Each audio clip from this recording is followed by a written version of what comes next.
আমরা আপনার ভিক্ষুক না, আমরা আমানতকারী। আমরা ডিফল্টার না, উই আর নট ডিফল্টার।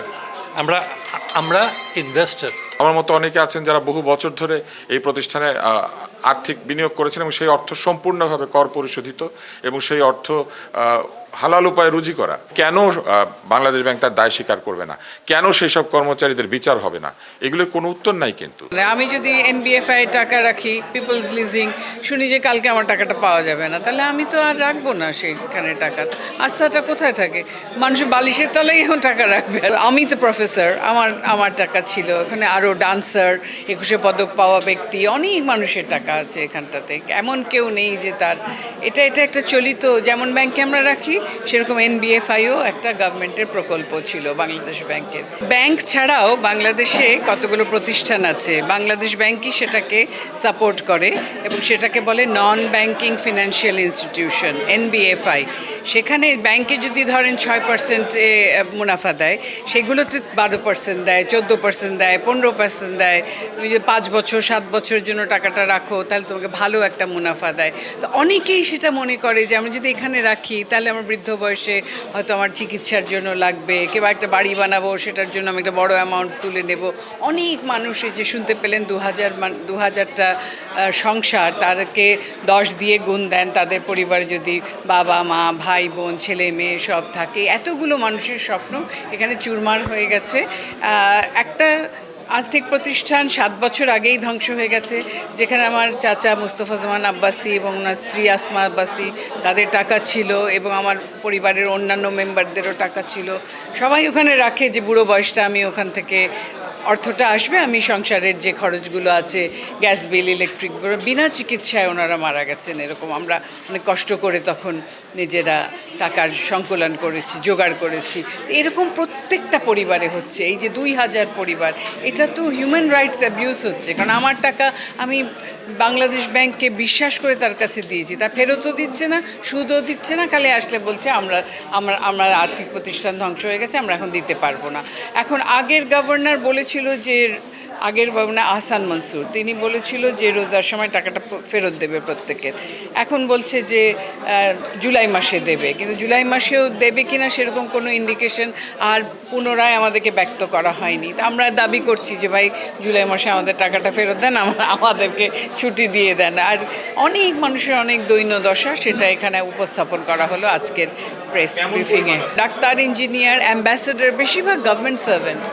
তারপর সাধারণ মানুষ, এমনও লোক আছে যে 2 লাখ টাকা রেখেছে, সে মাসে সেখান থেকে একটু কিছু পায়, 12% পায়, 2500 টাকা হলেও তার একটা হয়, সেরকম আর কি, তার একটা হেল্প হয়।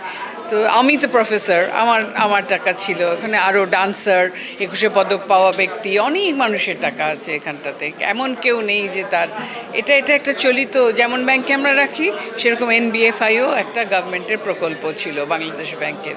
পিপলস লিজিংটার কথাটা আমি জানি, যেখানে আমি রেখেছিলাম, সেটা ওই যে পিকে হালদার টাকা নিয়ে, এস আলম গ্রুপ, পিকে হালদার টাকা নিয়ে ইন্ডিয়াতে চলে গেছে, সেখানে জেলে ছিল, জেল থেকে এখন মুক্তি পেয়েছে। এটা তো বিগত ফ্যাসিস্ট সরকারের হাসিনার ক্লোজ পার্সন ছিল এস আলম, তারই লোক ছিল পিকে হালদার, এরা সব করেছে। আর বাকিগুলো কেন বন্ধ হয়েছে? প্রত্যেকটার আলাদা আলাদা এইরকমই, যে ঋণ খেলাফি, তারা বিভিন্ন হাবিজাবি কাগজ দেখিয়ে ঋণ নিয়েছে এবং এখন কোম্পানিটা আর সেই টাকা ফেরত দিতে পারছে না। এইভাবেই তো হাস্তা হারাচ্ছে। আমি যদি ব্যাংকে আমার টাকা রাখি, শুনি যে অমুক এক্সিম ব্যাংক কালকে ধসে গেছে, তাহলে আমি তো আর রাখবো না সেখানে। আমি যদি এনবিএফআই টাকা রাখি, পিপলস লিজিং, শুনি যে কালকে আমার টাকাটা পাওয়া যাবে না, তাহলে আমি তো আর রাখবো না সেইখানে টাকা। আস্থাটা কোথায় থাকে? মানুষ বালিশের তলায় এখন টাকা রাখবে, আর কি করবে? আমরা 6টি এনবিএফআই আমানতকারীদের সংকট এখন সমাধান চাই। আমাদের 2000-এর বেশি আপনার আমানতকারী আজকে দুর্বিষহ জীবন যাপন করছে। আমি 6টি প্রতিষ্ঠান লিকুইডেশন প্রক্রিয়ায় আছে, নতুন ব্যাংক রেজুলেশন হয়েছে, আইন এসেছে, কিন্তু আমরা আইনের জন্য আমরা সরকারকে ধন্যবাদ জানাই, কিন্তু আমরা আইনের বাস্তবায়ন চাই। আইনের বাস্তবায়ন না হলে আমাদের 2000-এর বেশি অধিক গ্রাহক কখনোই এই দুর্বিষহ জীবনযাপন থেকে রক্ষা, ওদের সুদিন আসবে না, কোনো দিনও আসবে না। আমাদের সরকারের প্রতি, আমাদের বাংলাদেশ ব্যাংকের প্রতি, আমাদের অর্থ মন্ত্রণালয়ের প্রতি আমাদের আকুল আবেদন থাকবে, যে আইন করেছেন সে আইনের বাস্তবায়ন করুন দয়া করে। আমাদের একমাত্র দাবি হচ্ছে আমাদের এই আইনের বাস্তবায়ন করুন। আমাদেরকে বাস্তবায়ন করলেই সরকার আমাদের টাকা দিতে আপনার ব্যবস্থা করতে বাধ্য। আমরা টাকা রেখেছি বাংলাদেশ ব্যাংকের অনুমোদিত লাইসেন্স প্রাপ্ত আপনার প্রতিষ্ঠানে। সেই প্রতিষ্ঠান নষ্ট হয়েছে, সেই প্রতিষ্ঠান আপনার আজকে আপনার এই বন্ধ হয়ে করে দিচ্ছে, অবসায়ন করবে সরকার। কিন্তু সরকার আমানতকারীদের কিন্তু এখানে কোনো দোষ ছিল না। আমানতকারী ছিল আপনার অসহায়।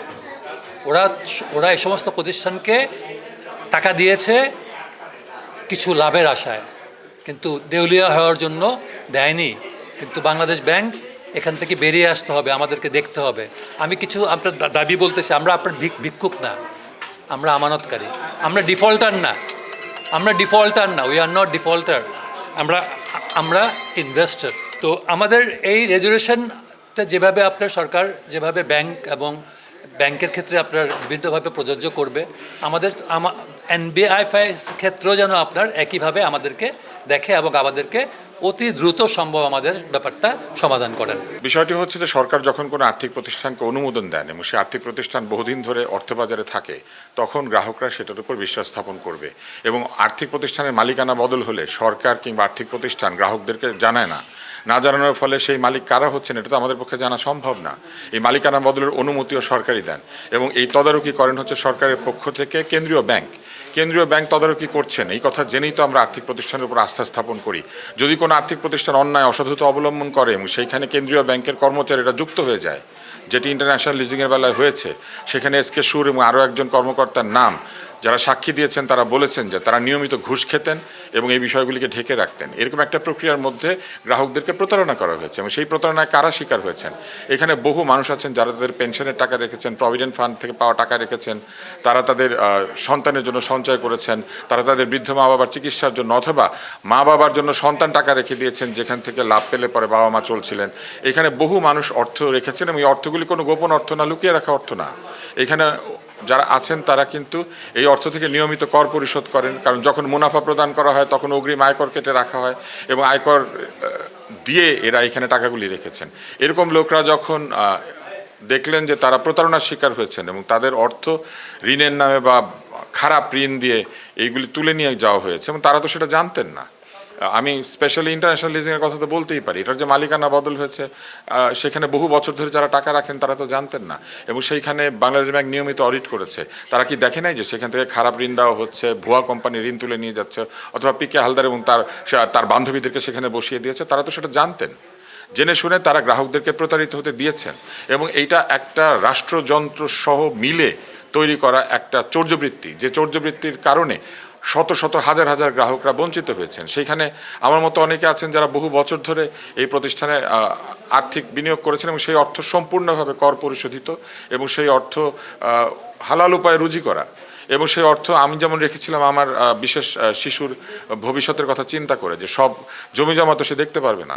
এরকম বহু মানুষ আছেন যারা একেবারে বয়োজ্যেষ্ঠ, তারা তাদের শেষ সঞ্চয়টি দিয়ে তারা নিজেদের দিনাতিপাত করেন এবং তারা এক ধরনের স্বাধীনচেতা মানুষ, কারো কাছে হাত পাতবেন না। এরা এখন হাত পাচ্ছেন, অনেক অসুস্থ, মায়ের অসুস্থতার চিকিৎসা করাতে পারছেন না, অনেকে আছেন তারা নিজের চিকিৎসা করাতে পারছেন না, অনেক ছেলে মেয়ে আছে যারা এই টাকাগুলি জমা রেখেছিলেন তাদের বৃদ্ধ বাবা মার জন্য, তারা সেই টাকাগুলি ব্যবহার করতে পারছেন না এবং যত দিন যাচ্ছে টাকার মূল্য কমে যাচ্ছে। তারপরও এই অন্তর্বর্তী সরকারের গভর্নর বলেছিলেন এই টাকা রমজান মাসের আগে তা গ্রাহকদের অ্যাকাউন্টে পৌঁছে যাবে। সম্পূর্ণ প্রতারণা ছিল এবং সেই প্রতারণামূলক বক্তব্য তিনি দিয়েছিলেন এবং তিনি তারপরে চলে গিয়েছেন এই কাজটা শেষ না করে এবং এখনও পর্যন্ত গ্রাহকরা অনিশ্চিত অবস্থায় আছে। তারা কিন্তু তাদের কোনো নিশ্চয়তা নেই যে তারা এই অর্থ কবে পাবে। তার মধ্যে আবার বলা হয়েছে যে এই যে টাকাগুলি রেখে দেওয়া হয়েছিল এই টাকার কোনো লাভ প্রদান করা হবে না, মূল অর্থ প্রদান করা হবে, অথচ টাকার মূল্য কমে অর্ধেক হয়ে গিয়েছে প্রায়। এখনও যদি এই টাকাগুলি গ্রাহকরা না পায় তাহলে তো এই টাকা দেয়া না দেয়া সমান হয়ে যাবে এবং কেন বাংলাদেশ ব্যাংক তার দায় স্বীকার করবে না, কেন সেই সব কর্মচারীদের বিচার হবে না, এগুলোর কোনো উত্তর নাই। কিন্তু আমি মনে করি যে এই নতুন যে সরকার এসেছেন তাদের উচিত হবে অন্তত ব্যক্তি শ্রেণীর যারা টাকা রেখেছিলেন, যারা বহুদিনের সঞ্চয় সেখানে রেখেছেন, তাদের টাকাটা যত দ্রুত সম্ভব ফিরিয়ে দেওয়া। এবং আমাদের মতো যারা আছেন, যারা আসলে আমাদের সারা জীবনের সঞ্চয় সেখানে রেখেছি, এইটা তো আমাদের ফেরত পাওয়া উচিত ছিল, সেটা তো আমরা পাচ্ছি না। এবং টাকার তো কোনো মূল্য পাচ্ছি না, কেউ আমাদেরকে জানাচ্ছে না পর্যন্ত এই টাকার ভবিষ্যৎ কী। তো আমরা তো লুটেরাদের কাছে আমাদের ভবিষ্যৎ জিম্মি রাখি নাই, কিন্তু গত সরকার এবং তার সঙ্গে জড়িত লোকেরাই, আওয়ামী লীগ সরকার, তারা এই কাজগুলি হতে দিয়েছেন এবং হতে দিয়ে আজকে এমন একটি অবস্থায় আমাদেরকে রেখে গিয়েছেন। এবং সেইখানে বিভিন্ন সময় প্রশাসক নিয়োগ করা হয়েছে তাদের লোকজন, এবং তারা নিয়মিত বেতন নিয়েছেন, কাজকর্ম করেছেন, কিন্তু তারা তো এই প্রতিষ্ঠানগুলো উদ্ধার করার কোনো চেষ্টা করেন নাই। এই প্রতিষ্ঠানগুলো যদি উদ্ধারেরও কোনো পরিকল্পনা থাকতো, সেই পরিকল্পনা তো আমাদেরকে কখনো জানানো হয় না, এবং গ্রাহকদের সঙ্গে কখনো এই প্রতিষ্ঠানগুলি কথা পর্যন্ত ঠিকমতো বলে নাই। এবং এই প্রতিষ্ঠানগুলি গ্রাহকদের কোনো মানবিক যে আর্জি, সে আর্জির দিকে কর্ণপাত করে নাই। আমি মনে করি যে এটা দ্রুত সমাধান করা উচিত এবং অতি দ্রুততার সঙ্গে ব্যক্তি শ্রেণীর যারা ডিপোজিটার তাদের এই অর্থগুলি পরিশোধ করা দরকার।